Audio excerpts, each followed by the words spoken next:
2010, we're about 4 months in. We've been open for 4 months. Some things are going well. Still pounding the pavement with the cold calling, going to football games and soccer tournaments, and just trying to meet parents and coaches and everything. We're getting a lot of students from Concordia, where Nate and I had both gone to school, because they didn't really have any strength and conditioning in place. So we're getting a lot of athletes from there. So that was a cool deal. But early in 2010 was very, very stressful. Nate and I had seen at that point that our third partner in this was not who I had thought him to be. And I think for a month or two, I'd known it in the back of my head, but didn't want to say it. And when you're starting your own business, it was so all-consuming to me what we were doing. We were at the gym from 6 or 7 in the morning to 8 or 9 at night, Monday through Friday. Another 6 to 10 hours on Saturdays. Just taking Sundays off to pretty much hibernate for the day and store up some energy. And so this is just weighing so heavily on me, but I hadn't told it to Nate. And I come to find out that Nate had felt the same way and hadn't said it to me. And we were roommates, and it was like one day we get home just exhausted, at the end of the week, and I kind of look at him and I was like, we have to get rid of him. And as soon as I said it, this weight was lifted off of me, and he said, yes, I've been thinking this for like the last 2 months. And so it was so stressful. It seemed like the biggest decision of my life, up to that point. So we go about doing this, and we had created operating agreements and all that kind of stuff, and actually done some due diligence from a legal standpoint when we set things up. So we talked to our lawyer and figure out how we're going to do it. We called the other guy and we're like, hey, we need to meet. And I think he must have understood what was going down, because he refused to meet with us in person. So I had to do it over the phone. But in doing that, it was very difficult to get the keys, his key back. So that night, we're like, man, we knew he's gonna try and go to the gym and either steal stuff or just fuck it up or something. So we're like, we talked to and asked the police, hey, can you just have someone sit here? And they're like, well, it's technically not trespassing, because you don't have new corporate docs or anything yet, and his name's still on the lease and that kind of stuff. So they couldn't stop him from going in. So we're like, all right, we just have to sleep there. So we're sleeping in the gym, after a very, very stressful few days of deciding, to make this move and then executing it. And we're sleeping in the gym, and 3 o'clock in the morning, mind you, so that the front door to the gym could open in either direction. So, we had tried to make this makeshift kind of barricade to the door, because we didn't want him to come in. We didn't want to have a fight or an altercation about this. We just wanted to get through that day, change the locks, and move on with life and the business. So 3 a.m. we hear someone trying to open the door, and it's just holy shit, this is really happening. Exactly what we thought is really happening. And then of all irony, he gets in, and he's so pissed that we thought he was going to try and break in, that we were there waiting.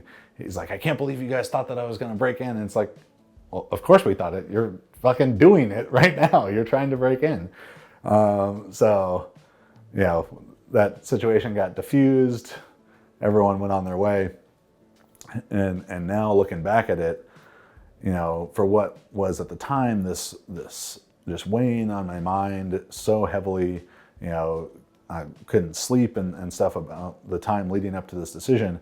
It seems so long ago. It seems so trivial and insignificant in what we've done in the last 9 years since that happened.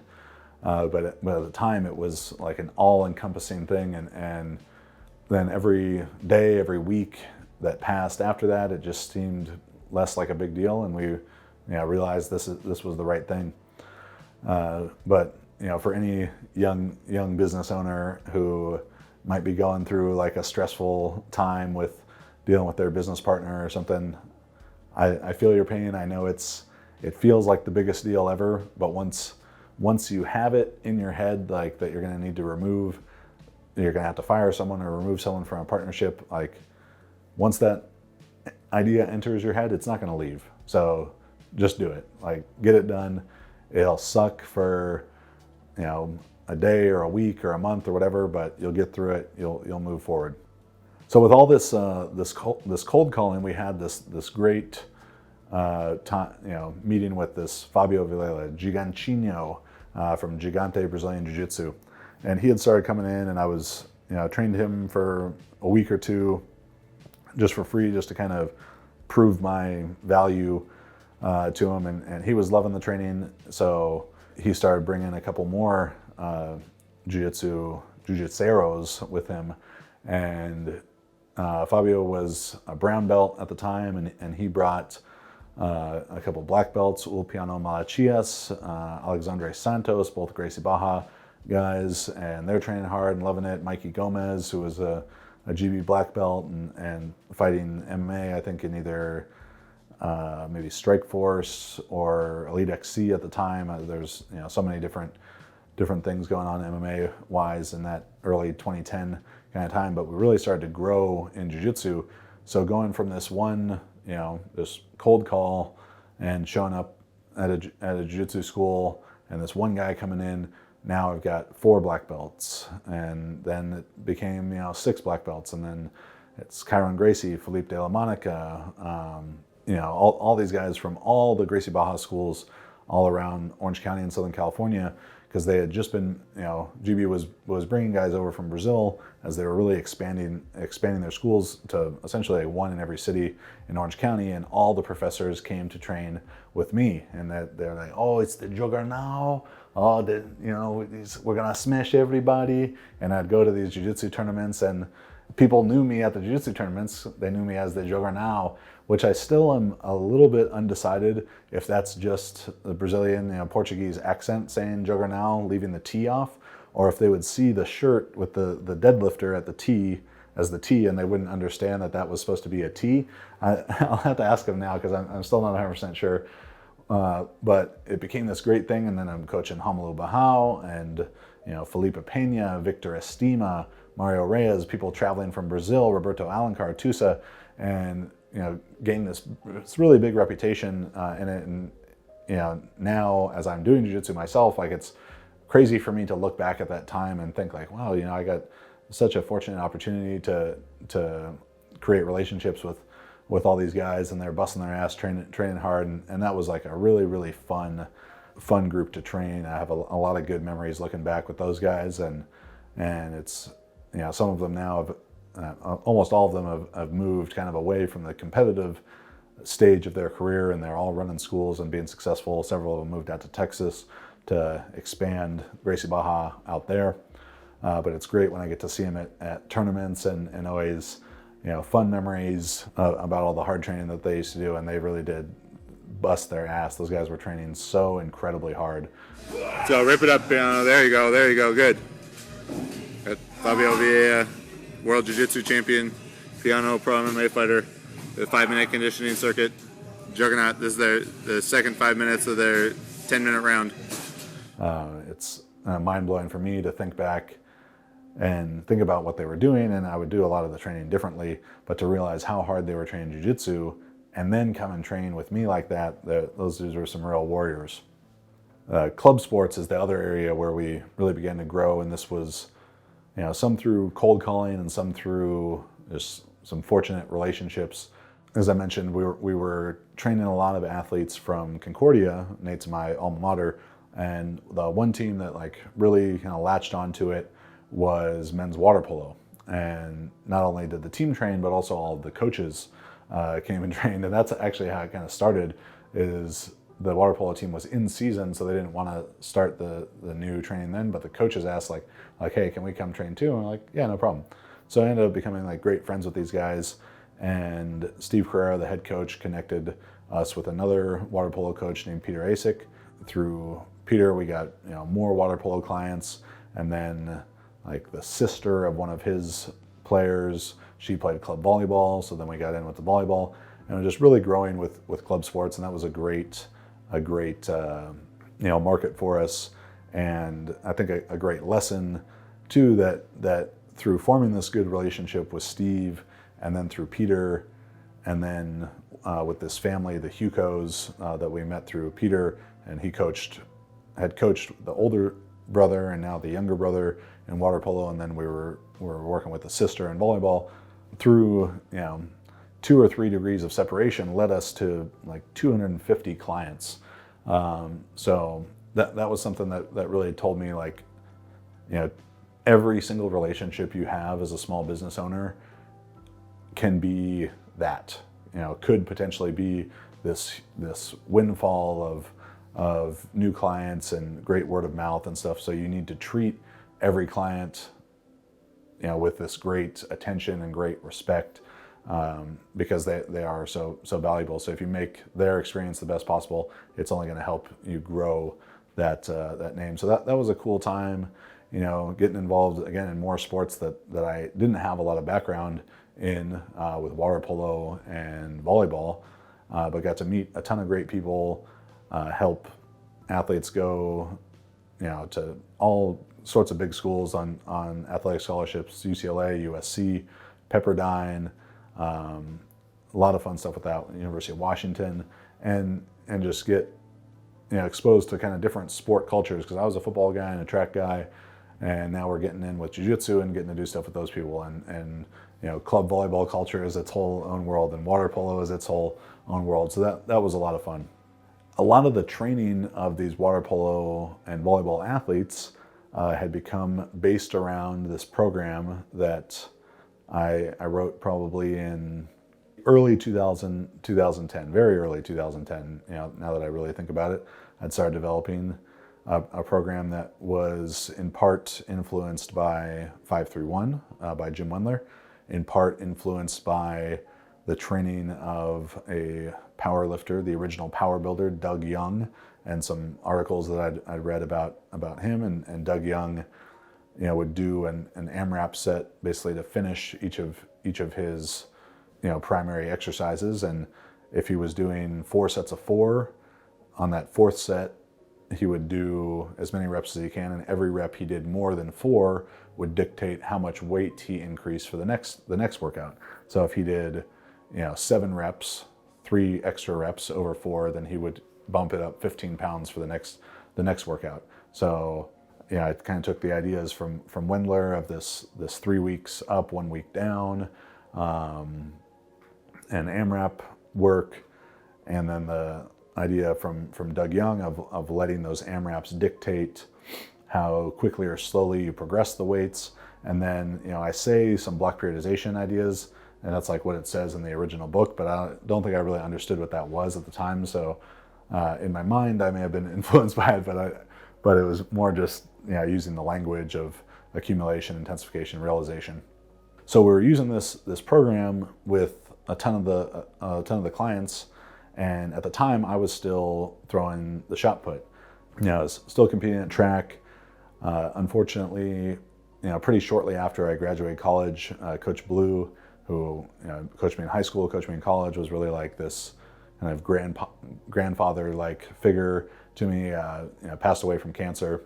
So I wanted to continue doing track, but didn't exactly have a coach anymore. So I was doing the best I can and threw pretty far, but between not having a coach and opening up this new business, working 60, 70 hours a week, it had come time for me to end that Olympic dream in the shot put. So I had this program, the Juggernaut Method, that I'd written, though, we just only called it that internally, I guess, at the time, and had been using it with a lot of success with these high school and college athletes, and especially sports like volleyball and water polo where they hadn't had much exposure to lifting before, they're getting, like doubling their squat in the first 2 months with it. So I'm like, this is pretty cool. And I said, I did my last track meet, I think in late May, early June 2010. And I said, I'm going to do a powerlifting meet. And I was sponsored by Elite FTS at the time for the shot put. So that was kind of a unique thing. So I figured, well, I'm already strong, so let's do a powerlifting meet and see what this is all about. And in my mind, I said, I'm going to do this program that I wrote. I'm going to do the Juggernaut Method. And the world of internet fitness, and even more so internet powerlifting, was so different in 2010 compared to what it is in 2019. There wasn't dozens or hundreds of YouTube channels dedicated to this and Instagram pages dedicated to it, and all kinds of different people with programs that they're selling and ebooks and all that kind of stuff. It was like Elite FTS, and there was 531, and that was like the one successful ebook about powerlifting training. So I just figured, like, I can do that. I can turn this into a book and sell it, and it's been working for all these athletes at the gym, and it's going to work for me. Yeah, July 2010, I start training on the Juggernaut Method, the original Juggernaut Method, exactly as written. I remember the first day, 5 sets of 10. I did 5 sets of 10 at 405 in the squat, and the last set's supposed to be an AMRAP, the 5th set, and I think maybe I did 11, but it was just a pump like I had never felt in my life before, and I'm like, man, this is what I've been making people do. This is pretty rough. But get through it and go train with that July, August, September, October. I finish it up and I'm ready. I'm signed up for a powerlifting meet. I'd never even been to a powerlifting meet before, and this was the first ever USPA meet. Steve Dennison, the president of the USPA, had just left the USPF. I think this meet, even when I signed up for it, was a USPF meet, but it turned into USPA meet. So it was the Central California Championship, Central California Open, something like that, San Luis Obispo High School.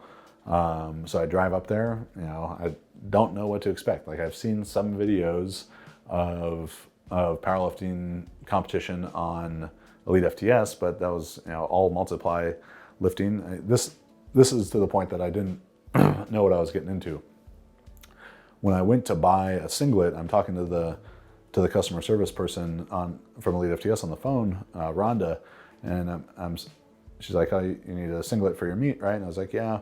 I said, can you send me this one, I said, like Metal Ace squatter. And she's like, oh, aren't you doing the competition raw? And I was like, yeah. And she's like, well, that's a squat suit. And I didn't really know what that was or know what that meant. I just figured I saw all of these things that to me looked like singlets on the page. And I was like, well, this one's $50 and this one's $250. I clearly want the $250 one. That one must be better. But she directed me, thankfully, towards just the regular singlet, and I got that and went to the meet. And I go into this meet knowing if you don't lift great, the whole idea of selling this program as an ebook was a waste. Like, you have to lift great. That's what's going to validate it and make it go. So in the months leading up to it, I'd been writing all the other, parts of the book. Like, we had the nuts and bolts of the program, but writing everything else around it. And I went into this meet just thinking, you have to lift great, or the last 4 months were a waste. Like, don't even bother trying to sell this book if you don't lift great. If you don't squat 800, that was the number. So I show up in my Nike Freeze. They're talking about rack heights and openers and all this stuff, and I'm like, I don't know what any of this means. I do remember when getting bench rack heights, a very portly, rotund gentleman asking me what I was opening at, and I said 725, and he looked at me, he's like, oh, me too, in the bench, and like tried to like big time me and kind of like intimidate me or something. He went on to bomb out, of course. And there's a guy, benching in a shirt, bench only guy in a shirt, and he bombed out. But that was kind of a funny experience. So I'm there, and I'm just kind of doing my thing. There was no YouTube videos to watch about guide to your first powerlifting meet or anything like that. I just showed up and I was like, how long do you think like it'll take before I can squat? And asked some people, and they're like, oh, you probably have an hour. I was like, all right, I'll start warming up now. And this guy sees me wrapping my knees, and I'd wrap my knees twice in training, just done it myself, and there wasn't YouTube videos about this at the time. So I do it, and the guy kind of stops me. He's like, hey, you want some help with that? And I said, yeah, that'd be great. And he asked me, well, do you have a certain way that you want it done? And I told him, I said, wrap it the way that's going to make me squat the most. And he really helped me out. A lifter named Alan Best is a really good single ply lifter in the USPA, or the USPF and the USPA. So thank you to him. So I went in, squatted 725 on the opener, jumped to 362.5 kilos, 799.9, let's call it 800, and miss it on the second attempt. So I'm walking back, and all I'm thinking was, if you don't squat 800, you don't have a book to sell. The last 4 months of training were a waste. Get up there, third attempt, make 800.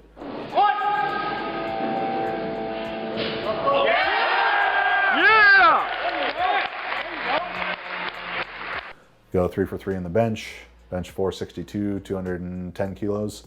Then to the deadlift. I walk up to the deadlift with just my socks on, and then like as I'm walking to the bar, they're like, hey, you gotta have a sole on that. So I put my Nike Freeze back on, the squishy, like not just Nike Freeze, like the squishiest pair of Nike Freeze possible. So real quick, put my shoes on, ended up pulling 700 past my last attempt. I guess at the time it was like every USPA record probably, because it was the first meet. So that was cool, and like that was powerlifting. I walked away from it with this 1962 total. I think there was a lot of raw powerlifting was so much smaller then. So that was like the number 3 total in the or number 3 total in the U.S. I think Ernie, or tied for second maybe. Ernie Senior, Ernie Lillibridge Senior, and I think we're tied with the exact same total. Number 2 total in the U.S. at 308. So crazy to think now that there's 181s out totaling that, but at the time it was a really big deal. And I knew now, like, all right, I did what I came to do. I said, now there might be some people who actually want to buy this book. So kept working on the book, and ended up releasing it, I think like Black Friday or right around there. So a month or so after the meet. And as I look back at the last 10 years of all the things that have really changed the trajectory of Juggernaut in my life, and that's kind of the story of Juggernaut is my life story for the last 10 years. That is probably the biggest moment is deciding you're going to write a book, an ebook, not a real book, but you're going to write a book, and you're going to try and sell it. And then it turned out that people actually bought it and really liked it, and that was, I think, I certainly didn't realize it at the time, but looking back is one of the biggest moments that has brought me to where I am now.